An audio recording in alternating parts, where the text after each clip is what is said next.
Kita akan belajar, saudara, untuk melihat masalah persoalan kita hadapi dari kacamata Tuhan. Itu gak ada yang amin. Kita akan belajar untuk melihat masalah, menghadapi persoalan yang kita hadapi itu dengan kacamata Tuhan. Amin. Nah, kita baca dulu ayat ini, Roma 8:28. Kita tahu sekarang bahwa Tuhan turut bekerja dalam segala sesuatu untuk mendatangkan kebaikan bagi mereka. Saya ganti, bagi kita yang mengasihi Dia, yaitu bagi kita yang terpanggil sesuai dengan rencana Tuhan. Amin. Siapa pernah menyadari, ya, semua kita, baik saudara orang Papua maupun kita yang bukan dari Papua, bahwa rata-rata di antara kita ini bisa ada sampai hari ini, rata-rata ya, karena kita pernah ada masalah baru kita sampai di sini. Ngerti nggak maksud ini? Oke? Kalau saya mulai dengan Benny contohnya. Kalau dia nggak ada masalah dagang pulsa waktu itu, dia nggak akan lari ke Kendari. Betul, Ben? Nah, kalau dia nggak lari ke Kendari, dia nggak ketemu saya, karena saya pas ada di Kendari. Cara Tuhan itu luar biasa. Tadi siang bersama Pak Agus, saya diajak lihat rumahnya Pak Yansen yang baru di pinggir pantai situ, di Kalibobo. Waktu saya lihat rumah bagus sekali dari kayu. Terus saya ingat, kalau waktu itu Pak Yansen tidak dirampok habis, pasti hidupnya nggak akan semewah sekarang. Loh, aneh bukan dengannya? Loh, habis dirampok habis nggak semewah sekarang, hubungannya apa? Ngerti maksudnya? Ya justru karena dia dirampok habis selesai waktu itu ya, cuma tinggal badan itu perampoknya hebat. Semua dibawa, piring, gelas, rice cooker, sendok dibawa semua. Jadi rumah itu kosong, malingnya pintar betul. Uang semuanya habis. Tahun 2003 berapa banyak itu sih? 1 M lebih tahun 2003. Nah itu uangnya orang lagi, karena Pak Yansen ini kerja ikut orang.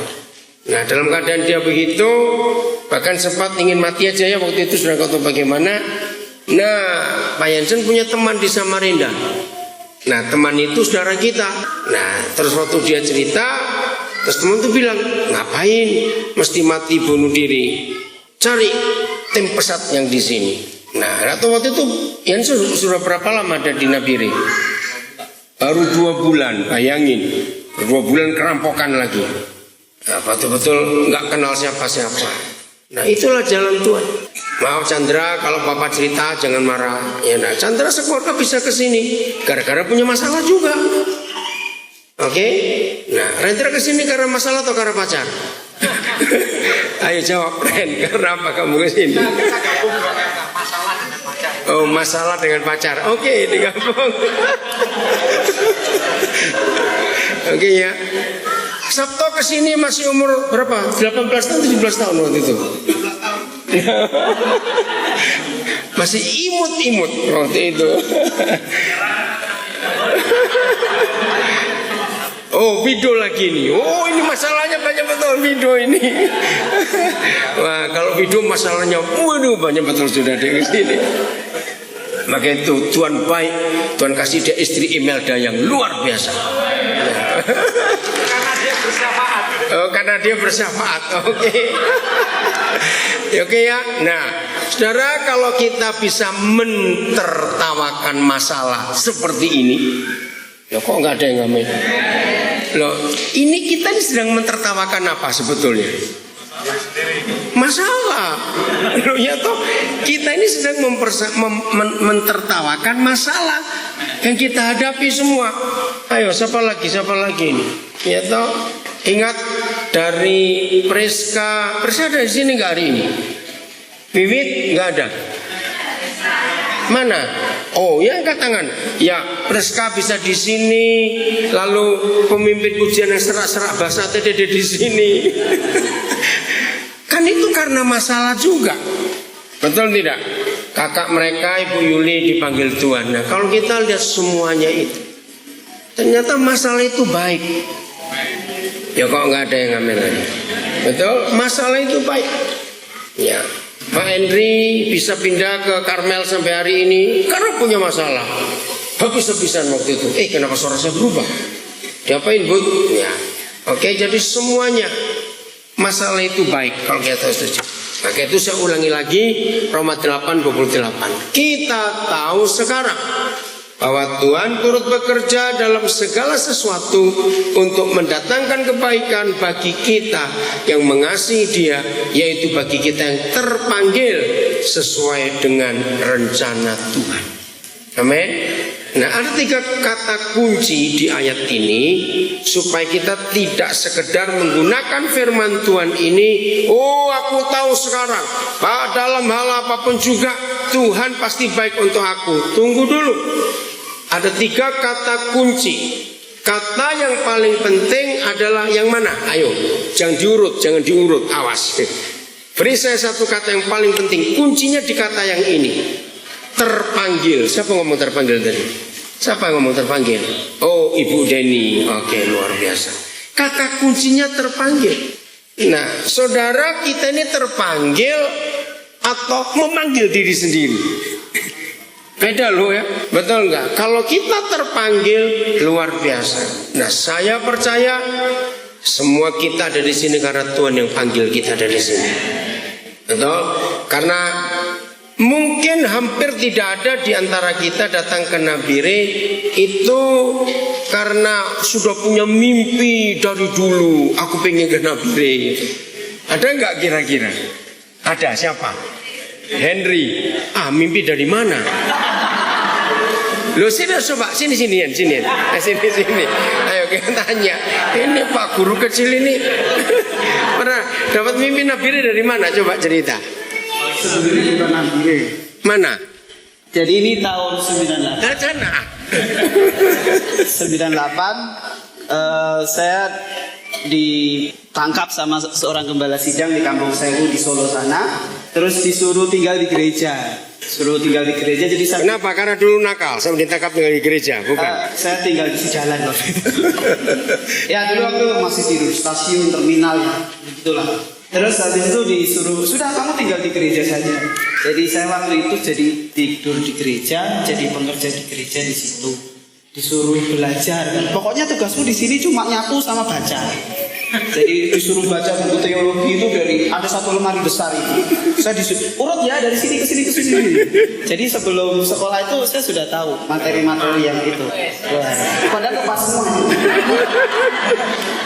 Nah, terus habis itu malam-malam saya tidur. Itu tahun 98 bulan Agustus. Saya tidur, saya itu mimpi saya dikelilingi anak-anak kecil. Anaknya hitam-hitam keriting.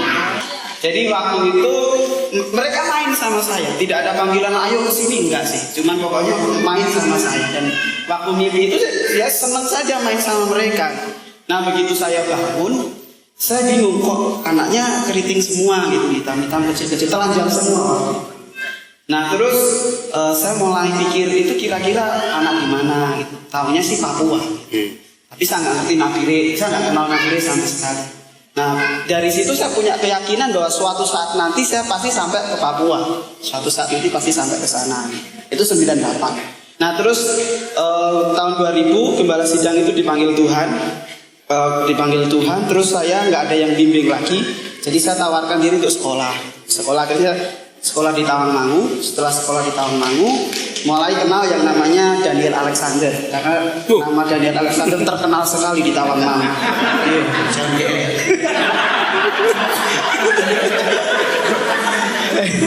Jadi mereka panggilnya papi begitu. Papinya kok banyak sekali.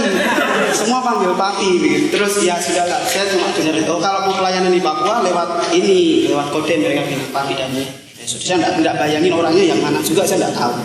Jadi setelah wisuda D2 waktu itu tahun 2002, tapi itu datang ke Tawangmangu bikin ibadah.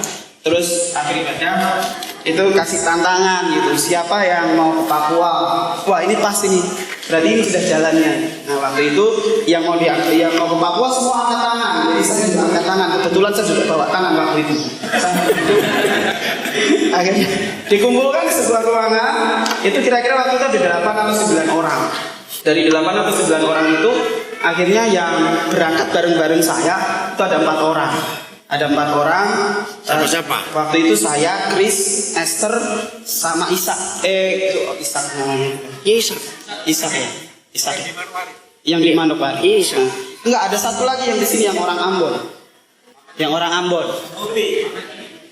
Yang sekarang di Surabaya. Ya pokoknya itu.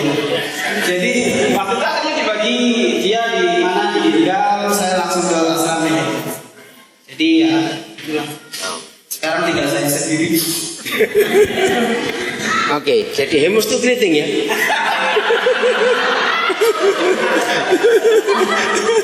Bagus. Oke. Ya. Jadi seperti inilah harusnya hidup itu. Masalah itu harus ditertawakan. Kenapa? Karena masalah itu lucu.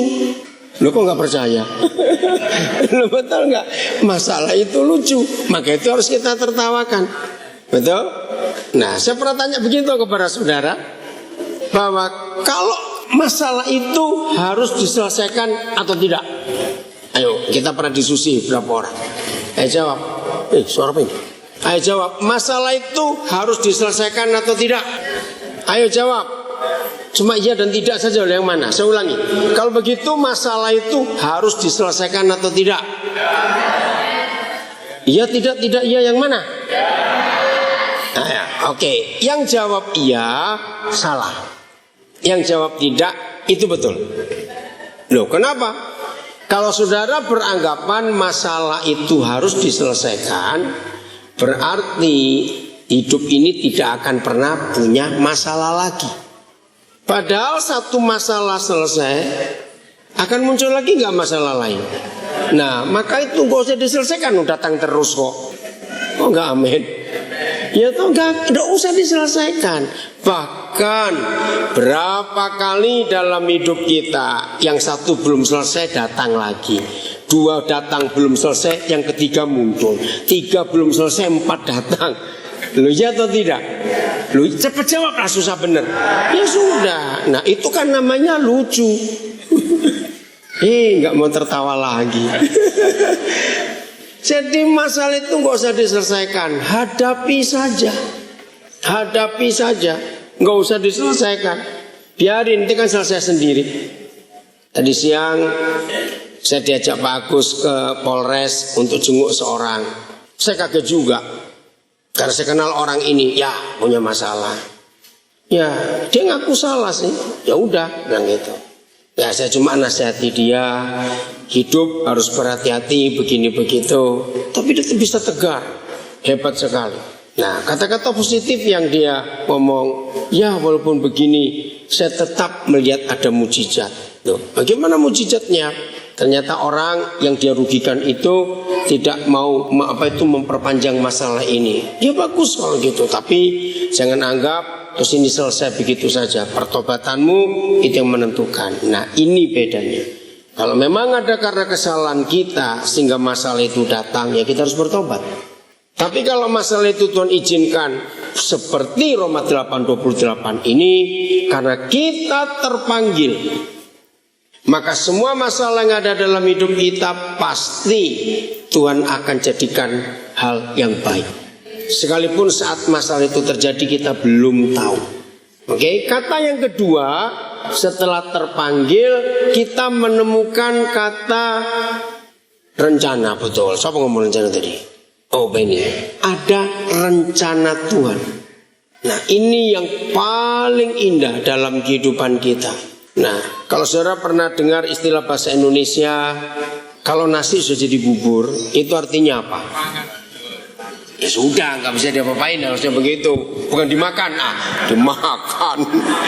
Nah, tapi artinya begini, Papa kita itu luar biasa. Kalau nasinya sudah jadi bubur, kalau kita ada dalam panggilannya, dalam rencananya, maka buburnya bisa jadi nasi lagi, gitu loh. Amin. Itu logika anak-anak dalam ayat ini. Nah, maka itu di dalam setiap masalah yang kita hadapi, ini penting dicatat. Dalam setiap masalah yang kita hadapi, selalu cari mana yang rencana Tuhan. Dengarkan ini baik-baik. Dalam semua masalah yang kita hadapi, cari mana yang rencana Tuhan. Karena kalau di dalam masalah itu dan kita tahu ada rencana Tuhan di situ, ikuti rencana itu. Oke, kita lihat Yusuf. Yusuf terpanggil nggak? Ayo, Yusuf terpanggil nggak? Jelas. Dia menghadapi masalah nggak setelah terpanggil? Banyak masalahnya. Bahkan ngalami fitnaan yang ngeri. Dia dihukum seumur hidup tanpa diadili dan tidak boleh membela. Habis. Tapi karena dia dalam rencana Tuhan, maka penjara kesulitan itu justru baik buat dia. Oh, nggak ada yang amin sih. Amin. Nah, jadi ikuti rencananya ini kemana? Ikuti betul-betul rencana Tuhan itu kemana dalam hidup ini. Saudara, cuma ada satu di antara 3 rencana yang ada di hidup kita. 1 jelas rencana Tuhan, 2 jelas rencana kita sendiri, 3 jelas rencana iblis. Iblis punya rencana nggak atas hidup kita? Punya. Tadi Gilepe yang beri kesaksian. Ternyata tadi pagi iblis ingin bunuh Gilepe. Sampai seperti itu, tapi Tuhan baik. Dan mujizat, kamu punya iman hebat Gilepe. Jam 3 sore cari pesawat dari Sugapa ke sini itu mustahil. Kamu bisa punya iman untuk lari. Nah, itu luar biasa. Saudara, maka itu apapun yang tidak enak yang kita hadapi, saya ulangi lagi, apapun yang tidak enak yang kita hadapi, percayalah bahwa kalau kita terpanggil dan kita hidup dalam rencananya, maka nggak ada yang gagal. Tuhan bisa buat semua yang tidak baik, semua kekacauan, semua masalah seperti Yusuf. Justru Yusuf untuk mencapai istana Firaun justru paling dekat itu dari penjara. Kan aneh, betul? Karena menurut Kejadian 41 ayat 14, coba buka ya, Kejadian 41. Tunggu dulu, saya cari yang ketiga. Saudara tahu kata ketiga mana? Ayo, kata ketiga yang mana? Pilih aja. Satu-satu dulu. Turut bekerja. Yang sana ngomong apa tadi? Mengasihi, bukan, turut bekerja. Itu yang ketiga kuncinya. Jadi terpanggil dalam rencananya.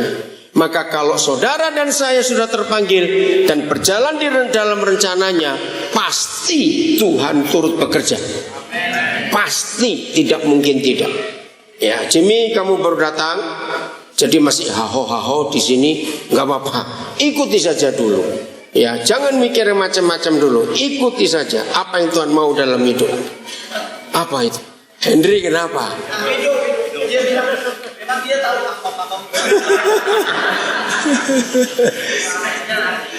Awas ya kamu 2 orang itu ya. Direbus besok pagi. Oke. Jadi kalau kita terpanggil, sekalipun tidak enak, setelah Daud terpanggil, justru masalah yang datang. Betul? Saul mengejar dia. Setelah Abraham terima janji Tuhan, dia terpanggil, masalah terjadi. Tapi selama kita hidup dalam rencananya, percayalah rencananya itu yang akan menjamin kita tidak salah jalan. Nah, kalau kita sudah terpanggil dan tinggal dalam rencananya, maka Tuhan pasti turut bekerja walaupun tidak enak. Amin. Siap. Berapa kali saya pernah ngomong, maka itu saudara dan saya harus jadi manusia yang ketagihan masalah. Ini kok nggak amin? Iya toh, kalau sudah tahu masalah itu enak dan indah, kan dicari, bukan cari masalah artinya. Oke, Kejadian 41 ayat 14. Ternyata untuk mencapai takhta Firaun itu cuma perlu 1 langkah. Dan 1 langkah itu justru di sini, ya. Kemudian Firaun menyuruh memanggil Yusuf. Disuruh manggil apa? Yusuf dari mana? Nah, berarti selangkah enggak? Cuma selangkah. Percaya enggak kalau Yusuf enggak dipanggil oleh Firaun dari penjara, dia ngelewati berapa proses loh. Paling enggak screening dulu, betul enggak? Pasti ada tes dulu, ada ujian dulu, ada semuanya. Tapi justru waktu dia dalam penjara, dia dipanggil. Kemudian Firaun menyuruh memanggil Yusuf. Segeralah ia dikeluarkan dari tutupan penjara bawah tanah. Siapa yang ingat? Ini saya pernah dengar ada hamba Tuhan lulusan sekolah kitab Tawangmangu. Direktur saudara namanya Pak Pendeta Sam Sokota pernah khotbah dalam bahasa Inggris ada kata pit. Ada yang ingat gak? Pak Sam Sokota, saya lupa singkatan apa. Pit itu tutupan, ruangan bawah tanah. Ada kata dungeon, pit, saya lupa pernah dengar kesaksian. Apa itu saya lupa ya. Nah, bercukur, harus bercukur dan berganti pakaian. Lalu apa? Pergi menghadap Firaun. Jadi cuma tinggal selangkah saja. Ayat 17-nya. Apa yang terjadi setelah dia cerita semuanya itu? Ayat 17. Lalu berkatalah Firaun kepada Yusuf, dalam mimpi itu aku berdiri di tepi sungai Nil. Nah, nggak usah dibaca selanjutnya. Ini yang mengherankan. Kalau kita melihat, mendengar ucapan Raja Firaun, raja hebat, raja besar, raja luar biasa, berani mengatakan langsung kepada Yusuf lulusan penjara yang baru keluar hari itu, dengan cerita detailnya, muncul apa di hati Firaun kepada Yusuf? Percaya. Logikanya Firaun bisa percaya nggak narapidana? Logikanya nggak bisa. Apalagi masa tahanannya belum habis. Berarti statusnya masih penjahat. Bagaimana Firaun bisa percaya? Siapa bisa jawab? Ada dua jawabannya. Mengapa Firaun bisa percaya pada Yusuf yang masih status narapidana dan baru dikeluarkan dari tutupan, dari penjara? Ayo cepat jawab. Ada dua alasannya. Mengapa bisa percaya? Kesaksian. Sebenarnya kesaksiannya pun kurang kuat. Kan cuma satu orang yang saksi. Raja, juru makanan, juru minuman ya, yang bebas itu. Juru minuman. Oh, aku ingat di penjara aku bisa bebas karena seorang. Sebetulnya kurang kuat kesaksian itu. Cuma satu orang saja kok. Dan ini pegawai rendah lagi. Saudara, jawabannya yang pertama, Firaun sudah panik, sudah bingung, nggak ada orang bisa mengerti mimpinya. Yang kedua, ini dia. Coba ayat yang ke-31. Perikop berapa itu? Perikop setelah ini perikop kalimat ayat pertama. Perikop berapa? Oh bukan, 37, coba 37. Ya maaf. 37 betul nggak? Di Alkitab Saudara perikop pertama, perikop setelah itu ayat 37 ya. Nah, ini dia. Perhatikan. Ini yang kedua, usul itu dipandang baik oleh Firaun dan oleh semua pegawainya. Lanjut 38. Jadi Yusuf langsung mengartikan mimpinya dan memberikan usul. Nah, ini membuat Firaun percaya. Lalu berkatalah Firaun kepada para pegawainya, dengar ya saudara, anak-anak, ingat ya, kalau kalian nanti lulus dari Nabire, mau kuliah keluar dari Papua, kalian harus tahu, kalian harus miliki sikap Yusuf ini, anak-anak, dengar. Karena sampai hari ini, maafkan kalau saya harus berkata ini kepada kalian anak-anak asrama, khususnya anak-anak Papua. Sampai hari ini cukup sulit anak-anak Papua cari kos di luar Papua. Betul tidak? Karena rata-rata anak-anak Papua sudah punya cap yang jelek. Sulit sekali. Apalagi kasus terakhir di Jogja dan banyak lagi. Tapi kalau kalian memiliki sikap hidup Yusuf, Tuhan akan buat hal yang luar biasa. Lalu berkatalah Firaun kepada para pegawainya, mungkinkah kita mendapat orang seperti ini? Baca sama-sama. 1, 2, 3. Seorang yang penuh dengan roh Tuhan. Dengar, ini yang kedua.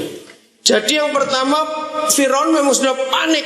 Semua orang pintar dikumpulkan, ahli nujum dikumpulkan, peramal dikumpulkan, orang-orang bijaksana dikumpulkan. Gak ada yang ngerti, hanya Yusuf. Setelah itu Firaun melihat ada roh Tuhan dalam hidup Yusuf. Saudara, betulkah Roh Kudus sudah diam dalam hidup kita? Loh, saya tanya kok, iya atau tidak? Kalau Roh Kudus sudah diam dalam hidup kita, percayalah, Tuhan akan bekerja terus dalam diri kita. Ini yang membedakan Yusuf dengan semua orang hebat di Mesir. Begitu pula kita, ini yang membedakan. Ya, kalian yang masih dikatakan sering sakit tadi, ya God tadi siapa, percayalah, hidup sungguh-sungguh dengan Tuhan. GLP kamu harus berjanji serius. Setan gak suka ada anak-anak Papua jadi pintar. Setan gak suka. Sudah cukup Matius dan Okto yang meninggal. Tidak boleh ada lagi di antara kalian yang meninggal. Masih muda, harus meninggal sampai usia suntuk nanti. Lanjut ayat 39 bagian terakhir. Masih Kejadian 41. Kata Firaun kepada Yusuf. Nah ini, bagaimana raja penyihir, raja penyembah berhala, raja yang penuh dengan kuasa-kuasa kegelapan bisa bicara seperti ini. Kata Firaun kepada Yusuf, oleh karena Tuhan. Jadi bukan dewa-dewa yang disembah Firaun. Berarti Firaun tahu nggak dalam hidup Yusuf ada Tuhan yang beda dengan yang mereka yang dia sembah? Tahu, karena roh Tuhan tadi. Oleh karena Tuhan telah memberitahukan semuanya ini kepadamu, maka tidaklah ada orang yang demikian berakal budi dan bijaksana seperti engkau. Saudara, percayalah, siapapun kita, bagaimanapun latar belakang kita, Tuhan akan buat hal yang luar biasa. Di antara kita ada yang pembuat sejarah. Tadi satu Joko sudah bersaksi, lulusan SMP bisa dipercaya ngajar SMA. Yang lebih keren Pak Sabto waktu jadi kepala SMA di Samabusa. Loh kok tertawa sih saudara ini? Itu betul-betul kaget semua. Ya tahun berapa itu Sabto? 2000. Ya oke. Nah itu terus terang kami juga heran. Maaf ya, ijazahmu apa Sabto? Nah, ijazah SD jadi kepala sekolah SMA. Oh SD, oh ngajar di SD. Oh kepala sekolah SD ngajar di SMA. Itu kan luar biasa, betul? Berarti mereka tidak melihat. Jadi mereka tidak melihat secara fisik ijazahnya Pak Sabto, tapi mereka lihat sesuatu kemampuan, betul tidak? Yang kita nggak pernah tahu. Bagaimana ijazah lulusan SD bisa jadi kepala SD, kepala sekolah SD dan ngajar SMA. Wih keren betul. Nah sekarang gembala oke, udah tahu. Ya, jadi masing-masing kita harus percaya kalau roh Tuhan dalam kehidupan kita, orang melihatnya lain. Amin. Anak-anak kalian harus memiliki iman ini. Jadi Firaun memuji Tuhannya Yusuf, bukan Yusufnya. Betul nggak? Kalau kita lihat ini, bukan Yusufnya dilihat hebat, tapi Tuhannya. Saya ulangi lagi ya. Oleh karena Tuhan telah memberitahukan semuanya ini kepadamu. Jadi Firaun mengakui bukan Yusuf yang hebat, tapi Tuhannya Yusuf yang hebat. Nah inilah konsep yang penting dalam hidup kita. Jangan kita sombong. Kalau orang memuji kita begini begitu, harus dibuktikan.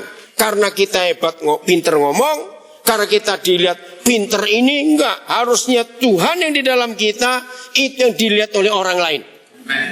Bukan karena kita hebat.